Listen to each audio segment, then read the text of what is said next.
Welcome back to official Akhtar Rahman sir YouTube channel. एका नवीन व्हिडिओमध्ये आपले पुन्हा एकदा स्वागत आहे मित्रांनो। सीटेट फेब्रुवारी 2026 साठी मराठी भाषा पेडागॉजी पेपर 1 आणि पेपर 2 साठी आपण पुन्हा काही इम्पॉर्टंट आणि सिलेक्टेड 50 प्रश्न आजच्या या व्हिडिओच्या माध्यमातून पाहणार आहोत मित्रांनो। फक्त परीक्षेला 72 तास म्हणजे 72 आवर्स लेफ्ट आहे मित्रांनो। आणि परीक्षेसाठी आणि तुमच्यासाठी हे सगळे जे प्रश्न या ठिकाणी असणार आहे ते खूप इम्पॉर्टंट असणार आहे। कारण की 2011 ते 2024 च्या प्रश्नपत्रिकेमध्ये जशा प्रकारे प्रश्न विचारले गेलेले आहे आणि टोटली अनालिसिस करून आपण हे 50 प्रश्न एकत्रित केलेले आहे मित्रांनो। 50 पैकी आपल्याला फक्त 35 गुण या ठिकाणी मिळाले तर समजा तुम्ही एलिजिबल आहे, तुम्ही पास आहे। तर या ठिकाणी आपण जे प्रश्न पाहणार आहोत ते खूप इम्पॉर्टंट असणार आहे मित्रांनो। तर चला व्हिडिओ सुरू करूया। व्हिडिओ सुरू करण्या अगोदर आपण जर आमच्या चॅनलवर नवीन असाल तर चॅनलला सबस्क्राइब करा। साइडच्या जे बेल नोटिफिकेशन आहे त्याला देखील ऑन करा, जेणेकरून आपल्याला अशाच प्रकारचे व्हिडिओ वेळेवर पाहायला मिळेल मित्रांनो। डिस्क्रिप्शन मध्ये आमच्या टेलिग्राम आणि व्हॉट्सअप चॅनलची लिंक सुद्धा दिलेली आहे, तिथे जाऊन आपण आमच्या टेलिग्राम आणि व्हॉट्सअप चॅनलला सुद्धा जॉइन करू शकता। जर तुम्हाला आमच्या चॅनलची मेंबरशिप हवी असेल तर जॉइन बटनला जॉइन करून आपण ही मेंबरशिप घेऊ शकता। दोस्तों, मेंबरशिप हासिल करने से क्या होगा कि आप हमारे महाटेट 2026 के जितने भी लेक्चर है वो बिल्कुल फ्री में देख पाओगे। तर आता आमच्या चॅनलची तुम्ही मेंबरशिप घेऊन घ्या। पुढचा जे प्रश्न आहे म्हणजे प्रश्न क्रमांक 1, व्हिडिओला प्लीज लाईक करून घ्या आणि चॅनलवर नवीन असाल तर चॅनलला सबस्क्राइब करा मित्रांनो। खूप इम्पॉर्टंट हे सगळे प्रश्न या ठिकाणी असणार आहे। प्रश्न 1 दिलेला आहे की पुढील पैकी कोणती भाषा अभिजात भाषा नाही। तर हे बघा मित्रांनो, डायरेक्ट प्रश्न आणि डायरेक्ट उत्तर म्हणजे स्मार्ट रिव्हिजन, स्मार्ट लर्निंग आपण या ठिकाणी सुपर फास्ट करणार आहोत। तर या ठिकाणी काय प्रश्न आहे की पुढील पैकी कोणती भाषा अभिजात भाषा नाही। तर हे बघा, हिंदी ही अभिजात भाषा नाही, म्हणजे ऑप्शन जे 3 दिलेला आहे ते आपला बरोबर उत्तर असणार आहे। पर्याय जे 3 असेल ते आपला योग्य उत्तर असणार आहे। त्यानंतर प्रश्न 2 विचारलेला आहे की प्राथमिक परस्पर संभाषण कौशल्य म्हणजे काय। आता हे बघा मित्रांनो, प्राथमिक परस्पर संभाषण कौशल्य संदर्भात प्रश्न विचारलेला आहे। आपल्याला 4 ऑप्शन दिलेले आहेत। तर हे बघा, ऑप्शन जे 3 असेल दैनंदिन संभाषणात वापरलेली भाषा म्हणजे डेली आपण जे लँग्वेज यूज करतो ती वापरलेली भाषा म्हणजे ऑप्शन जे 3 असेल ते आपला बरोबर उत्तर असणार आहे। पर्याय जे 3 दिलेला आहे आपला योग्य उत्तर असणार आहे मित्रांनो। एक प्रश्न जे असणार आहे ते परीक्षेसाठी आणि परीक्षेच्या 72 तास पूर्वी खूप इम्पॉर्टंट हे प्रश्न असणार आहे। पुढचा प्रश्न क्रमांक 3, कारण आपण सुपरफास्टपणे हे प्रश्न या ठिकाणी पाहत आहोत मित्रांनो, जास्त वेळ आपण या ठिकाणी घेणार नाही। प्रश्न 3 दिलेला आहे की P ला B किंवा 6 ला 9 वाचणे किंवा लिहिणे ही मुलांमध्ये आढळणारी सामान्य बाब आहे, हे कशामुळे होते अशा प्रकारे आपल्याला प्रश्न विचारलेला आहे। तर हे बघा, डिस्लेक्सिया म्हणजे वाचनक्षमता याला आपण म्हणू शकतो। ऑप्शन जे 4 दिलेला आहे, पर्याय जे डी दिलेला आहे ते आपलं योग्य उत्तर असणार आहे मित्रांनो। ऑप्शन जे डी असेल ते आपला बरोबर उत्तर या ठिकाणी राहणार आहे। आता पुढचा जे प्रश्न आहे, प्रश्न खूप इम्पॉर्टंट आहे। प्रश्न दिलेला आहे की पुढील पैकी रचनात्मक सातत्यपूर्ण मूल्यमापनाचे कोणते उदाहरण नाही अशा प्रकारे प्रश्न विचारलेला आहे। म्हणजे रचनात्मक मूल्यमापनाचे कोणते उदाहरण नाही अशा प्रकारे आपल्याला काय आहे प्रश्न या ठिकाणी विचारलेला आहे। 4 पर्याय दिलेले आहे। तर हे बघा, रचनात्मक मूल्यमापनाचे कोणते उदाहरण नाही तर सत्राच्या शेवटी संक्रांत पेपर म्हणजे ऑप्शन जे 2 असेल ते आपला योग्य उत्तर असणार आहे। पर्याय जे 2 दिलेला आहे ते आपला बरोबर उत्तर या ठिकाणी राहणार आहे। पुढचा जे प्रश्न आहे प्रश्न क्रमांक 5। आता 5वा जे प्रश्न आहे मित्रांनो ते अशा प्रकारे विचारलेला आहे की पुढील पैकी कोणती कृती मजकुराचे आकलन आणि शब्द संग्रह विकासाच्या बाबतीत उपयोगी ठरणार नाही अशा प्रकारे आपल्याला प्रश्न विचारलेला आहे।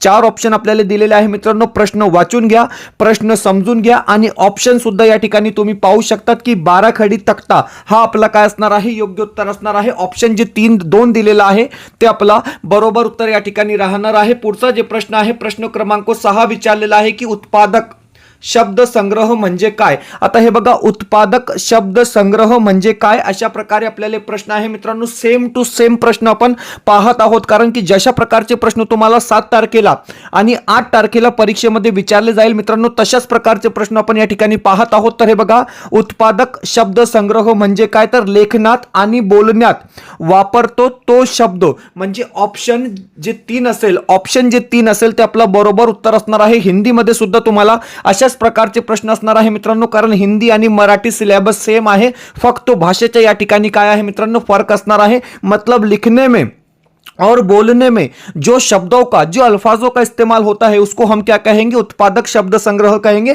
म्हणजे ऑप्शन जे 3 असेल ते आपला बरोबर उत्तर असणार आहे. पुढचा जे प्रश्न आहे प्रश्न क्रमांक 7. आता 7वा प्रश्न आपण या ठिकाणी पाहणार आहोत. हे बघा प्रश्न 7 विचारलेला आहे की भाषिक समुदायात एस चे उच्चारण दोन वेगवेगळ्या सामाजिक आर्थिक गटातील माणसाकडून वेगवेगळ्या प्रकारे होत असे लक्षात येते.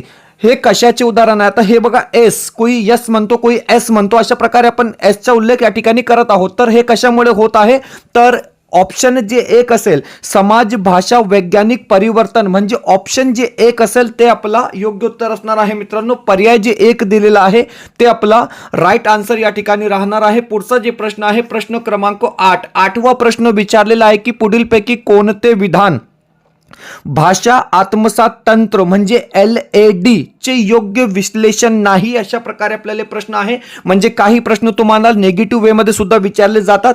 आता भाषा आत्मसात LAD चे योग्य विश्लेषण नाही. तर हे बघा मुले अलंकारी भाषा कशी शिकतात हे या ठिकाणी चुकीचं दिलेलं आहे. म्हणजे ऑप्शन जे 3 असेल, पर्याय जे 3 दिलेला आहे ते आपला बरोबर उत्तर राहणार आहे. ऑप्शन जे 3 असेल ते आपला योग्य उत्तर असणार आहे मित्रांनो. सुपर फास्टपणे आपण काय आहे या ठिकाणी 50 प्रश्न पाहत आहोत. फक्त 6 मिनिटांमध्ये आपण 9 प्रश्न पूर्ण केलेले आहे. प्रश्न आहे की मातृभाषा आधारित बहुभाषिकत्व कशाचा पुरस्कार करते. तर हे बघा सोपा प्रश्न आहे मित्रांनो, जास्त वेळ घ्यायची आवश्यकता नाही.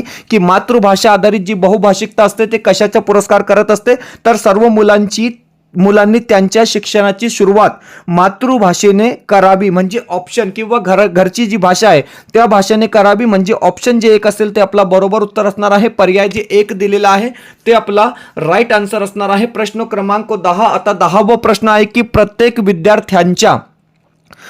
विद्यार्थ्याच्या स्वतंत्रपणे उणीवा आणि क्षमता जाणून घेण्यासाठी केलेली चाचणी म्हणजे डॅश डॅश होयो, अशा प्रकारे प्रश्न आहे. तर हे बघा उणीवा आणि क्षमता यासाठी जी चाचणी केली जाते त्याला आपण नैदानिक चाचणी असे म्हणू. म्हणजे ऑप्शन जे 2 दिलेला आहे, पर्याय जे 2 दिलेला आहे ते आपला योग्य उत्तर असणार आहे मित्रांनो. व्हिडिओ आवडत असेल तर प्लीज व्हिडिओला लाईक करा. आपण जर आमच्या चॅनलवर नवीन असेल तर चॅनलला सबस्क्राईब करा. डिस्क्रिप्शन मध्ये आमच्या टेलिग्राम आणि व्हॉट्सअप चॅनलची लिंक सुद्धा दिलेली आहे. तेथे जाऊन आपण आमच्या टेलिग्राम आणि व्हॉट्सअप चॅनलला सुद्धा जॉईन करू शकता. जर तुम्हाला आमच्या चॅनलची मेंबरशिप हवी असेल तर फक्त जॉईन बटनला जॉईन करून आपण ही मेंबरशिप घेऊ शकतात मित्रांनो. 9 फेब्रुवारी 2026 पासून तुम्हाला महा TET 2026 साठी आमचे लाईव्ह प्लस रेकॉर्डेड व्हिडिओ पाहायला मिळणार आहे. तर आताच जॉईन बटनला जॉईन करून तुम्ही आमच्या चॅनलची मेंबरशिप घेऊ शकतात मित्रांनो. पुढचा जे प्रश्न आहे प्रश्न क्रमांक 11. 11वा जे प्रश्न दिलेला आहे ते अशा प्रकारे आहे की भाषा आत्मसात करण्याची प्रक्रिया घडते जेव्हा. आता हे बघा भाषा आत्मसात करण्याची प्रक्रिया केव्हा घडते, अशा प्रकारे आपल्याला प्रश्न विचारलेला आहे. 4 पर्याय दिलेले आहे. सोपे प्रश्न विचारले जातात मित्रांनो. पॅडागॉजी म्हणजे काय, तर अध्यापनशास्त्र. आणि बेसिकली हे तुमच्या स्किलवर डिपेंड असतो. As a teacher, as a शिक्षक आपण कशा प्रकारे उत्तर या ठिकाणी देऊ शकतो. तर हे बघा भाषा आत्मसात करण्याची जी प्रक्रिया आहे मुलाला भाषेच्या संपर्कात आणले जाते. म्हणजे ऑप्शन जे एक असेल, पर्याय जे एक दिलेला आहे ते आपला योग्य उत्तर असणार आहे. Option 1 is a right answer. पुढचा जे प्रश्न आहे प्रश्न क्रमांक 12. आता हे बघा 12वा जे प्रश्न आहे मित्रांनो, 1 मिनिट. Okay, question number 12. 12वा जे प्रश्न दिलेला आहे की पाठ्यपुस्तकाच्या संदर्भात पुढीलपैकी कोणते विधान योग्य आहे. आता हाच प्रश्न हिंदीमध्ये कशा प्रकारे विचारला जाईल की पाठ्यपुस्तक के संदर्भ में कौन सा विधान, कौन सा विकल्प सही है, अशा प्रकारे हिंदीमध्ये सुद्धा हाच प्रश्न विचारला जाईल. आपल्याला 4 पर्याय दिलेले आहेत. तर हे बघा पाठ्यपुस्तकाच्या संदर्भात पुढीलपैकी कोणते विधान योग्य आहे. आता योग्य विधान कोणतं, तर हे बघा ऑप्शन सी. ऑप्शन सी काय असेल आपलं बरोबर उत्तर असणार आहे की अभ्यासक्रमातील उद्दिष्टांची पूर्तता करण्यास मदत रूप ठरते. म्हणजे ऑप्शन जे 3 आहे, पर्याय जे 3 दिलेला आहे ते आपला बरोबर उत्तर असणार आहे. ऑप्शन जे 3 असेल ते आपला राईट आन्सर या ठिकाणी असणार आहे. आता पुढचा जे प्रश्न आहे, प्रश्न अशा प्रकारे विचारलेला आहे की 5वी इयत्तेचे शिक्षक म्हणून तुम्ही विद्यार्थ्यांना पाठ काळजीपूर्वक वाचायला सांगतात. ओके, नंतर तुम्ही विद्यार्थ्यांना प्रश्नाची ससंदर्भ उत्तर द्यायला सांगता. या प्रक्रियेतून तुम्ही विद्यार्थ्यांना कोणत्या प्रकारे उत्तेजना देतात, अशा प्रकारे आपल्याला प्रश्न आहे. उत्तेजन देता अशा प्रकारे आपल्याला प्रश्न आहे. 4 ऑप्शन आपल्याला दिलेले आहे. तर गहन वाचन म्हणजे ऑप्शन जे एक असेल, पर्याय जे एक दिलेला असेल ते आपला काय असणार आहे, बरोबर उत्तर असणार आहे.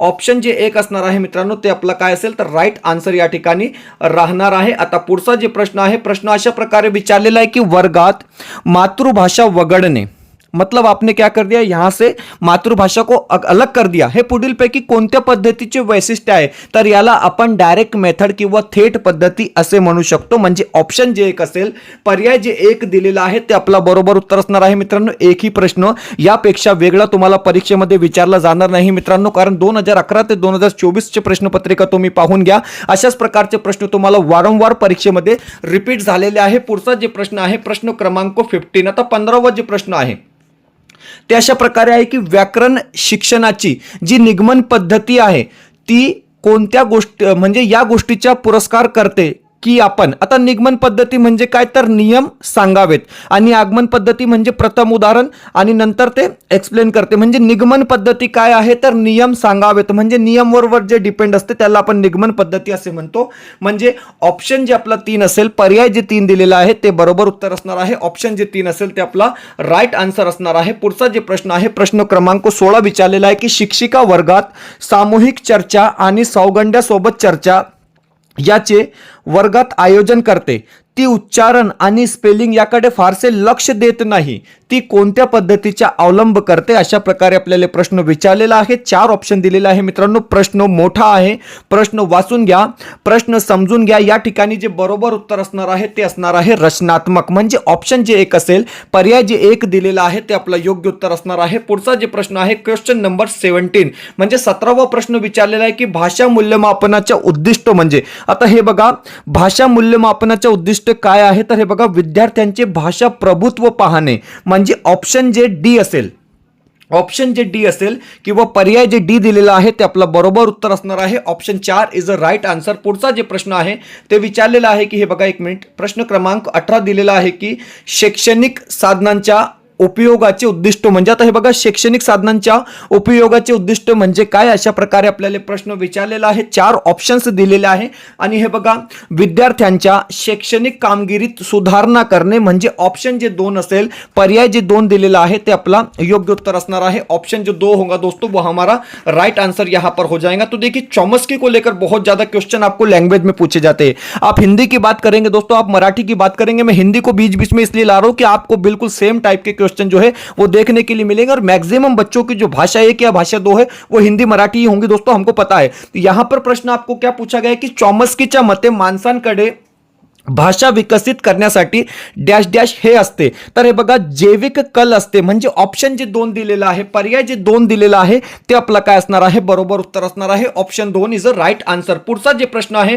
प्रश्न क्रमांक 20. आता 20वा जे प्रश्न आहे ते अशा प्रकारे आपल्याला दिलेला आहे की अगदी आरंभीच्या अवस्थेपासून शाळेत बहुभाषिकतेचे धोरण स्वीकारल्याने पुढील पैकी कोणत्या गोष्टी वर आळा घालता येईल, अशा प्रकारे आपल्याला प्रश्न आहे. आपल्याला 4 ऑप्शन्स दिलेले आहेत. तर हे बघा, एखाद्याची त्याची भाषा लुप्त होणे म्हणजे ऑप्शन जे 3 असेल, पर्याय जे 3 दिलेला आहे ते आपला काय असणार आहे, तर बरोबर उत्तर असणार आहे. ऑप्शन जे 3 असेल मित्रांनो ते आपला राईट आन्सर असणार आहे. पुढचा प्रश्न पाहण्या अगोदर तर हे बघा, तुमच्यासाठी सीटेट फेब्रुवारी 2026 करिता प्रश्नसंच या ठिकाणी उपलब्ध आहे मित्रांनो. पेपर 1 साठी फक्त 499 मध्ये तुम्हाला 50 प्रश्नपत्रिका या ठिकाणी मिळणार आहे, ज्यामध्ये मराठी भाषा पॅडागॉजी संदर्भात 10 प्रश्नपत्रिका विथ आन्सर की, हिंदी भाषा पॅडागॉजी, CDP सोबतच तुम्हाला गणित पॅडागॉजी आणि परिसर अभ्यास म्हणजे EVS पॅडागॉजी हे संपूर्ण पॅक तुम्हाला फक्त 499 मध्ये या ठिकाणी दिला जाणार आहे मित्रांनो.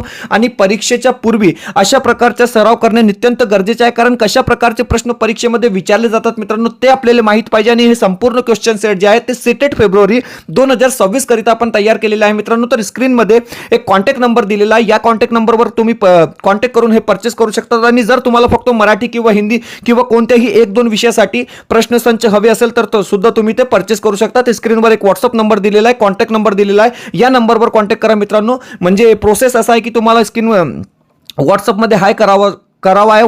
हाय केल्यानंतर तुम्हाला एक स्कॅनर दिला जाईल, त्यावर पेमेंट करून फक्त स्क्रीनशॉट पाठवा. लगेच 2 मिनिटात आपल्याला हे PDF आपल्या म्हणजे लगेच तुम्हाला मिळणार आहे. तर स्क्रीनवर कॉन्टॅक्ट नंबर दिलेला आहे, आताच तुम्ही कॉन्टॅक्ट करून हे परचेस करू शकतात. पाहूया पुढचा प्रश्न, प्रश्न क्रमांक 21. आता हे बघा 21वा जे प्रश्न आहे ते कशा प्रकारे विचारलेला आहे की नैमित्तिक प्रेरणा तेव्हा असते जेव्हा. आता सोपा प्रश्न आहे पण हा प्रश्न 2-3 वेळा केलेला आहे की माणूस रोजगार सारख्या कारणास्तव भाषा शिकतो त्याला आपण नैमित्तिक प्रेरणा असे म्हणतो. म्हणजे ऑप्शन जे डी असेल ते आपला काय असणार आहे, बरोबर उत्तर असणार आहे. पर्याय जे डी दिलेला आहे ते आपला योग्य उत्तर असणार आहे. पुढचा जे प्रश्न आहे प्रश्न क्रमांक 22. आता 22वा प्रश्न पहा. प्रश्न विचारलेला आहे की इयत्ता 8वीचे शिक्षक सुभाष खेदाने म्हणतात भाषिक मूल्यमापन सर्वसाधारणपणे ग्रहण कौशल्यांना महत्व देत नाही. त्यांच्या मते ग्रहण कौशल्य म्हणजे काय. आता हे बघा सिंपली प्रश्न काय आहे, प्रश्न एका वाक्यात विचारलेला आहे की ग्रहण कौशल्य म्हणजे काय. तर आपल्याला माहित पाहिजे, फक्त प्रश्न मोठे मोठे विचारले जातात परंतु एका वाक्यात प्रश्न या ठिकाणी विचारलेला आहे की ग्रहण कौशल्य म्हणजे काय. तर हे बघा ऐकणे आणि वाचणे म्हणजे ऑप्शन जे 2 असेल पर्याय जे 2 दिलेला आहे ते आपला योग्य उत्तर असणार आहे. ऑप्शन जे 2 असेल मित्रांनो ते आपला बरोबर उत्तर राहणार आहे. पुढचा जे प्रश्न आहे की ऐकणे यासाठी अधोगामी म्हणजे टॉप डाऊन पद्धतीत खालीलपैकी कशाचा समावेश असतो. आता हे बघा टॉप डाऊन पद्धतीमध्ये कशाचा समावेश असतो तर व्याख्यान म्हणजे ऑप्शन 2 व्याख्यान मजकूर किंवा ध्वनी फितीतील एकूण संदेश ऐकणे म्हणजे ऑप्शन जे 2 आहे किंवा पर्याय जे 2 दिलेला आहे ते आपला बरोबर उत्तर असणार आहे. पुढचा प्रश्न क्रमांक 24. आता हे बघा 24वा प्रश्न विचारलेला आहे की भारतीय राज्यघटनेमध्ये इंग्रजीला कोणता दर्जा देण्यात आला आहे. सोपा प्रश्न आहे आणि 2024 मध्ये हा प्रश्न विचारला गेला होता की भारतीय राज्यघटनेमध्ये इंग्रजीला कोणता दर्जा देण्यात आला आहे. तर सहयोगी कार्यालयीन भाषा म्हणजे ऑप्शन जे 1 असेल पर्याय जे 1 दिलेला आहे आपला बरोबर उत्तर असणार आहे. प्रश्न क्रमांक 25वा प्रश्न विचारलेला आहे की विद्यार्थ्यांच्या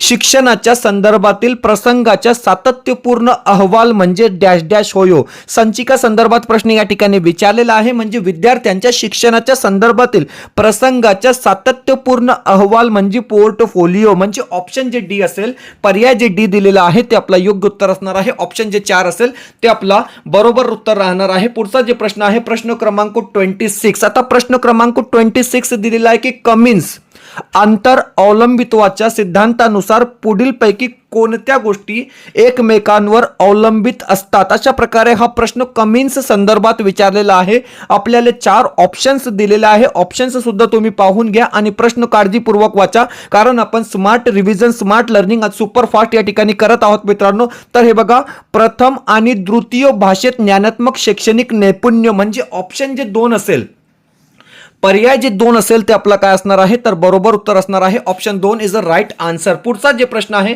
प्रश्न क्रमांक 27. आता 27वा प्रश्न आहे की भाषा आणि बोलीच्या संदर्भात भाषिक दृष्ट्या कोणते विधान अचूक आहे म्हणजे बरोबर आहे. आता भाषा आणि बोली संदर्भात कोणते विधान बरोबर आहे अशा प्रकारे आपल्याला प्रश्न विचारलेला आहे. 4 ऑप्शन्स आपल्याला दिलेले आहे आणि जे योग्य उत्तर असणार आहे ते असणार आहे ऑप्शन 4 की भाषा आणि बोलीची भाषिक पृथकात्मता दाखवणारे कोणतेही योग्य निकष नाही म्हणजे ऑप्शन जे 4 असेल किंवा पर्याय जे 4 दिलेला आहे ते आपला बरोबर उत्तर असणार आहे. पुढचा जे प्रश्न आहे प्रश्न क्रमांक 28. 28वा प्रश्न आपण या ठिकाणी पाहत आहोत. प्रश्न 28 दिलेला आहे की साधनांची अधिकृतता म्हणजे काय. आता हे बघा मित्रांनो साधनांची अधिकृतता म्हणजे काय तर ऑप्शन 2 जे असेल ते आपलं योग्य उत्तर असणार आहे की वास्तव जीवन संदर्भात लिहिली गेलेली विकसित झालेली साधन सामग्री म्हणजे ऑप्शन जे 2 असणार आहे ते आपलं योग्य उत्तर असणार आहे. पुढचा प्रश्न क्रमांक 29. प्रश्न क्रमांक 29 दिलेला आहे की पुढील पैकी कशाचा संबंध भाषेबद्दलचे ज्ञान यांच्याशी आहे. हा प्रश्न इम्पॉर्टंट आहे मित्रांनो कारण ट्रेंडिंग मध्ये तुम्हाला अशाच प्रकारचे प्रश्न जे आहेत ते परीक्षेमध्ये विचारले जात आहे कारण एक एक प्रश्न आपण जे या व्हिडिओमध्ये ऍड केलेला आहे ते तुमच्यासाठी खूप खूप इम्पॉर्टंट असणार आहे. आता हे बघा भाषेबद्दलचे ज्ञान यांच्याशी आहे म्हणजे 4 ऑप्शन्स आपल्याला दिलेले आहे आणि निर्देशिक ज्ञान ओके निर्देशिक ज्ञान म्हणजे ऑप्शन जे 4 असेल ते आपला बरोबर उत्तर असणार आहे. पर्याय जे 4 दिलेला आहे ते आपला योग्य उत्तर या ठिकाणी राहणार आहे मित्रांनो. फक्त 18 मिनिटांमध्ये आपण 30 प्रश्न पूर्ण केलेले आहे. पुढचा प्रश्न आहे प्रश्न क्रमांक 30 दिलेला आहे की कृपा आणि करण हे दोघे जुळे भाऊ मणिपूरची एक बोली वापरतात मात्र बोलताना त्यांच्यात फरक जाणवतो. बोली भाषा बोलण्याची त्यांची वैयक्तिक शैली म्हणजे डॅश डॅश होयो. आता हे बघा 4 पर्याय दिलेले आहे. हा सुद्धा नवीन प्रश्न आहे आणि ऑप्शन जे आपला 4 दिलेला आहे ऑप्शन जे 4 असेल व्यक्तिगत बोली म्हणजे आयडियोलिक्टिक व्यक्तिगत बोली काय असणार आहे आपलं योग्य उत्तर असणार आहे मित्रांनो. व्हिडिओ आवडत असेल तर प्लीज व्हिडिओला लाईक करा. आपण जर आमच्या चॅनलवर नवीन असाल तर चॅनलला सबस्क्राईब करा. डिस्क्रिप्शनमध्ये आमच्या टेलिग्राम आणि व्हॉट्सअप चॅनलची लिंक सुद्धा दिलेली आहे. तिथे जाऊन आपण आमच्या टेलिग्राम आणि व्हाट्सअप चैनल सुद्धा ज्वाइन करू शकता. दोस्तों, अगर आप हमारे चैनल की मेंबरशिप हासिल करना चाहते हो तो सिर्फ ज्वाइन बटन को ज्वाइन कर क्या है आप हमारे चैनल की मेंबरशिप हासिल कर सकते हो, क्योंकि यहां पर आपको महाटेट 2026 के लिए दोस्तों बिल्कुल टोटल जो वीडियोस है वो बिल्कुल फ्री में आपको देखने के लिए मिलेंगे. तो अभी ज्वाइन बटन को ज्वाइन कर क्या है आप हमारे चैनल की मेंबरशिप हासिल कर लेंगे दोस्तों, क्योंकि 9 तारीख से जो है आपको टीएटी के लेक्चर हमारे चैनल के माध्यम से देखने के लिए मिलेंगे, क्योंकि बताया जा रहा है अप्रैल या मई में आपकी टीएटी परीक्षा हो सकती है 2026 के लिए. पाहूया पुढचा प्रश्न, प्रश्न क्रमांक 31. आता 31वा प्रश्न काय आहे बघा. प्रश्न क्रमांक 31 दिलेला आहे की एक मुलगा त्याच्या मित्राशी आणि शिक्षकांसोबत वेगवेगळ्या भाषेत बोलतो. त्याच प्रकारे तो त्याच्या आईशीही खाद्यपदार्थाविषयी बोलतो. पुढीलपैकी कोणता घटक इथे कारणीभूत आहे. अशा प्रकारे हे सगळे प्रश्न जे आहे ते लॉजिकली प्रश्न विचारले जातात. आता हे बघा, कोणता घटक कारणीभूत आहे तर सामाजिक घटक, म्हणजे ऑप्शन जे 4 असेल किंवा पर्याय जे 4 दिलेला आहे ते आपला राईट आन्सर असणार आहे. पुढचा प्रश्न, प्रश्न क्रमांक 32. 32वा प्रश्न आहे की शिक्षिका विद्यार्थ्यांना काळाचे नियम समजावते आणि नंतर त्यांना वर्तमान काळ, भूतकाळ आणि भविष्यकाळ यावरील वाक्य तयार करण्यास सांगते. ती कोणते धोरण अनुसरते. अशा प्रकारे हा प्रश्न विचारलेला आहे. तर हे बघा, काळाचे नियम समजावून सांगते म्हणजे नियम, तर आपला हा कोणता ऑप्शन झाला, निगमन पद्धती. ऑप्शन जे 1 असेल, पर्याय जे 1 असेल ते आपलं योग्य उत्तर असणार आहे. ऑप्शन जे 1 असेल ते आपलं बरोबर उत्तर असणार आहे. पुढचा जे प्रश्न आहे ते अशा प्रकारे दिलेला आहे की उपचारात्मक शिक्षणाचे उद्दिष्टे कोणते. उपचारात्मक शिक्षणासंदर्भात नेहमी प्रश्न विचारला जात आहे आणि हे बघा, ऑप्शन जे 4 असेल किंवा पर्याय जे 4 असेल, अध्ययनात मागे राहून गेलेल्या मुलांना अधिक मदत करणे म्हणजे ऑप्शन जे डी असेल ते आपला बरोबर उत्तर असणार आहे. पुढचा प्रश्न, प्रश्न क्रमांक 34. 34वा प्रश्न आहे की हे बघा, ओके एक मिनिट, प्रश्न क्रमांक 34 दिलेला आहे की अधिभाषा वैज्ञानिक जाणीव म्हणजे काय. तर हे बघा, अधिभाषा वैज्ञानिक जाणीव म्हणजे काय अशा प्रकारे आपल्याला प्रश्न विचारलेला आहे. 4 ऑप्शन्स आपल्याला दिलेले आहे आणि ऑप्शन जे 3 असेल ते आपलं योग्य उत्तर असणार आहे की भाषेबद्दल विचार करण्याची व बोलण्याची क्षमता म्हणजे अधिभाषा वैज्ञानिक जाणीव होय. म्हणजे ऑप्शन जे 3 असेल किंवा पर्याय जे 3 असेल ते आपलं बरोबर उत्तर असणार आहे. प्रश्न क्रमांक 35. आता हे बघा, प्रश्न क्रमांक 35 विचारलेला आहे की एखाद्या प्रकल्पाच्या किंवा अभ्यासक्रमाच्या शेवटी विद्यार्थ्यांनी ज्ञान, क्षमता आणि योग्य वर्तणूक या गोष्टी आत्मसात करायच्या असतात. पुढीलपैकी कोणत्या बाबतीत ही गोष्ट अधोरेखित होते. अशा प्रकारे आपल्याला प्रश्न विचारलेला आहे. मित्रांनो, मोस्ट आयएमपी हा प्रश्न असणार आहे परीक्षेच्या दृष्टीने, कारण खूप इम्पॉर्टंट हे प्रश्न आहे आणि अशाच प्रकारचे प्रश्न ट्रेंडिंग मध्ये आहे. म्हणजे अशा प्रकारचे प्रश्न तुम्हाला परीक्षेमध्ये सतत विचारले जात आहे. तर हे बघा, शिक्षणाची फलश्रुती म्हणजे ऑप्शन जे 1 असेल, पर्याय जे 1 दिलेला आहे ते आपला बरोबर उत्तर असणार आहे. ऑप्शन जे 1 असेल ते आपलं योग्य उत्तर असणार आहे. पुढचा जे प्रश्न आहे, प्रश्न क्रमांक 36. आता हे बघा, प्रश्न क्रमांक 36 दिलेला आहे की पहिल्या इयत्तेतील शिक्षिका मुलांसोबत खेळताना त्यांना चालणे, धावणे, बसणे, रांगणे इत्यादी कृती कराव्यास सांगते. शिक्षिका मुलाच्या कोणत्या क्षमतेचा विकास करण्यास प्रयत्न करते. तर हे बघा, या प्रश्नाचे उत्तर जे आहे मित्रांनो ते 2 ऑप्शन्स दिलेले आहे, म्हणजे समग्र क्रियात्मक क्षमता आणि समग्र शारीरिक प्रतिसाद. म्हणजे ऑप्शन 1 आणि ऑप्शन जे 3 असेल ते बरोबर उत्तर असणार आहे. परंतु या ठिकाणी जे म्हणजे सर्वात जास्त इम्पॉर्टंट आहे ते असणार आहे ऑप्शन 3, समग्र शारीरिक प्रतिसाद. किंवा म्हणजे कारण की शिक्षिका काय करते तर विद्यार्थ्यांना चालणे, धावणे आणि बसणे अशा प्रकारची कृती करून घेते. म्हणजे ऑप्शन जे 3 असेल ते परफेक्ट उत्तर असणार आहे. परंतु आन्सर की मध्ये 2 ऑप्शन दिलेले आहेत, 3 आणि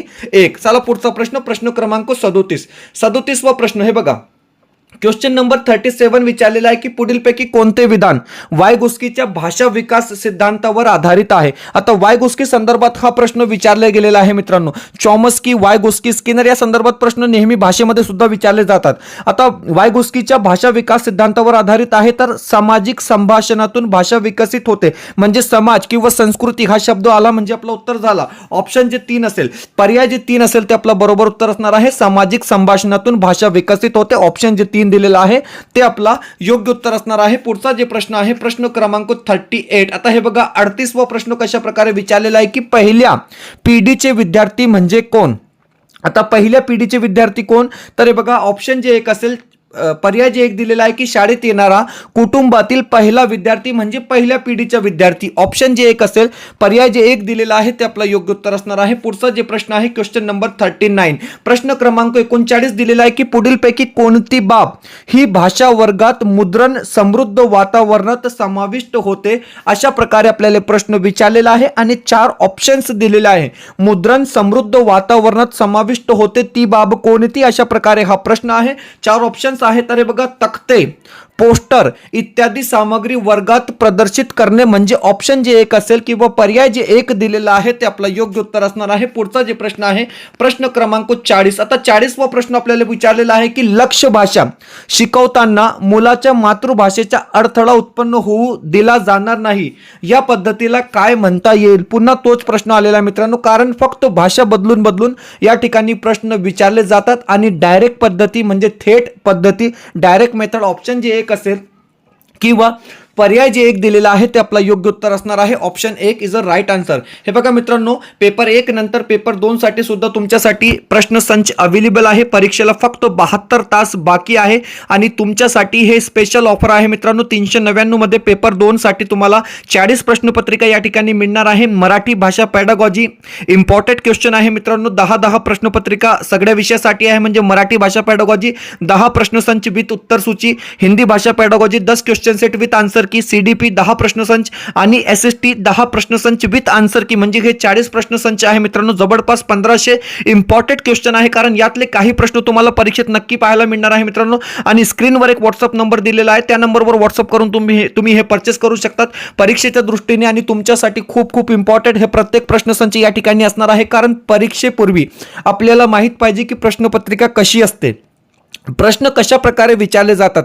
तर हे बघा मित्रांनो, फक्त 3 दिवस परीक्षेला बाकी आहे आणि तुमच्यासाठी ही बेस्ट प्रॅक्टिस असणार आहे, कारण की time management also is a important part of CTET exam. तर हे बघा, तुमच्यासाठी टाइम मॅनेजमेंट खूप इम्पॉर्टंट असणार आहे. तर हे प्रश्नसंच तुम्ही परचेस करून घ्या. स्क्रीनवर व्हॉट्सअप नंबर दिलेला आहे, या नंबरवर व्हॉट्सअप करून तुम्ही हे परचेस करून घ्या मित्रांनो. सिस्टम असा आहे की तुम्हाला व्हॉट्सअपमध्ये हाय केलं जाईल, त्यावर स्कॅनर दिला जाईल, स्कॅनरवर पेमेंट करून तुम्ही फक्त स्क्रीनशॉट पाठवा आणि लगेच आपल्याला 2 मिनिटात हे प्रश्नसंच या ठिकाणी मिळणार आहे. तर व्हॉट्सअप नंबर दिलेला आहे, त्या नंबरवर तुम्ही कॉन्टॅक्ट करून हे परचेस करू शकतात. प्रश्न क्रमांक 41, व्हिडिओला प्लीज लाईक करा आणि चॅनलवर नवीन असाल तर चॅनलला सबस्क्राईब करा. प्रश्न क्रमांक 41. आता हे बघा, 41वा प्रश्न आहे की शिक्षिका मुलांचे भाषिक कार्य एका फोल्डरमध्ये ठेवते आणि त्याच्या मुलांच्या भाषिक प्रगतीच्या मूल्यमापनासाठी वापर करते. या प्रकारच्या मूल्यमापनास काय म्हणता येईल. हा सोपा प्रश्न आहे.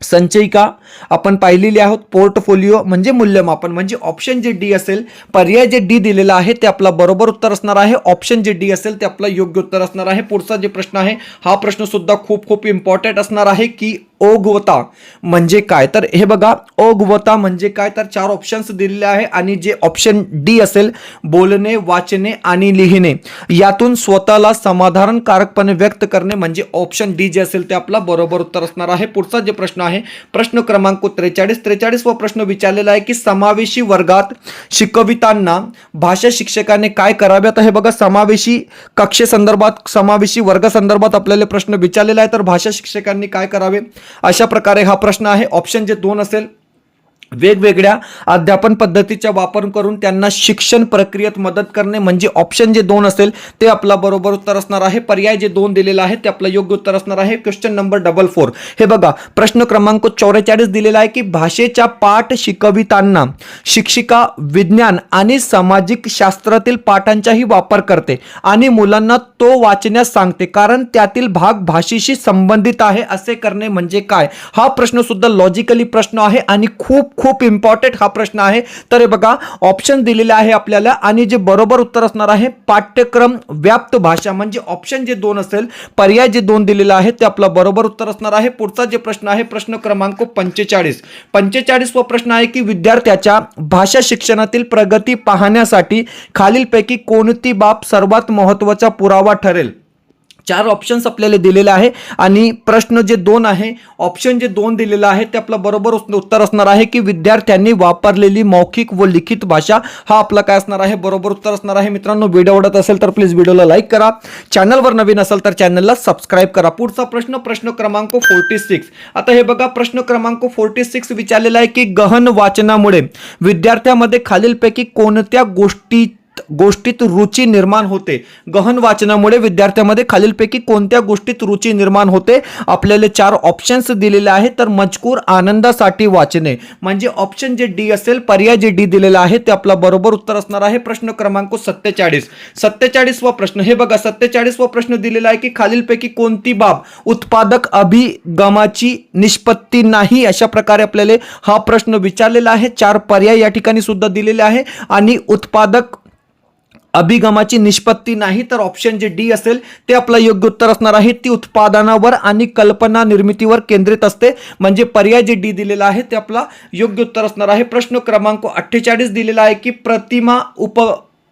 प्रतिमा उपगम संदर्भात विद्यार्थ्यांना लेखन कार्य देताना शिक्षकाने खालीलपैकी कोणत्या बाबीचा वापर करू नये. अशा प्रकारे आपल्याला प्रश्न विचारलेला आहे.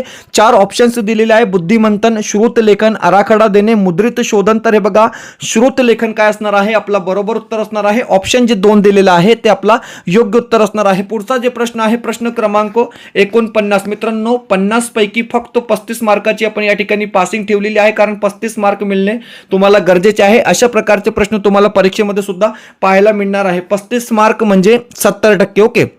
वाणी घरात फारसे बोलत नाही, मात्र शाळेत खूप बोलते, हे काय सुचवते. तर हे बघा, या ठिकाणी सुद्धा दोन ऑप्शन बरोबर असणार आहे. ऑप्शन 2 आणि ऑप्शन 3. तिच्या विचारांची शाळेत योग्य दखल घेतली जाते किंवा शाळा मुलांना बोलण्याची संधी देते. हे दोन्ही ऑप्शन काय आहे, बरोबर उत्तर असणार आहे. आणि पुढचा जे प्रश्न आहे आणि शेवटचा प्रश्न आहे की भाषेची सर्वसामान्य समज तपासून पाहण्यासाठी कोणत्या प्रकारचे प्रश्न अधिक उपयुक्त ठरतील. अशा प्रकारे प्रश्न विचारलेला आहे. मित्रांनो, आन्सर की मध्ये अति लघुत्तरी प्रश्न उत्तर दिलेला आहे, म्हणजे ऑप्शन जे एक दिलेला आहे ते आपलं बरोबर उत्तर असणार आहे. मित्रांनो, तर अशा प्रकारे आपण 50 प्रश्न या ठिकाणी पाहिले आहोत आणि महाटेट 2026 साठी आपली जी नोट्स आहे ते लॉन्च झालेली आहे. 199 मध्ये तुम्हाला ही PDF नोट्स मिळणार आहे. मित्रांनो, बेसिक पासून महाटेट 2026 ची तुम्ही सुरुवात करू शकता. स्क्रीनवर तुम्हाला प्राइस दिलेली आहे, कॉन्टॅक्ट नंबर दिलेला आहे. आताच आम्हाला कॉन्टॅक्ट करून तुम्ही हे परचेस करू शकता, कारण परीक्षेच्या दृष्टीने खूप इम्पॉर्टंट हे नोट्स या ठिकाणी असणार आहे. महाटेट मराठी व्याकरणची नोट्स कंप्लीट झालेली आहे आणि हिंदी विषयाची सुद्धा नोट्स आपल्याला या ठिकाणी मिळणार आहे. मित्रांनो, तर स्क्रीनवर कॉन्टॅक्ट नंबर दिलेला आहे, त्या नंबरवर कॉन्टॅक्ट करून तुम्ही हे परचेस करू शकता.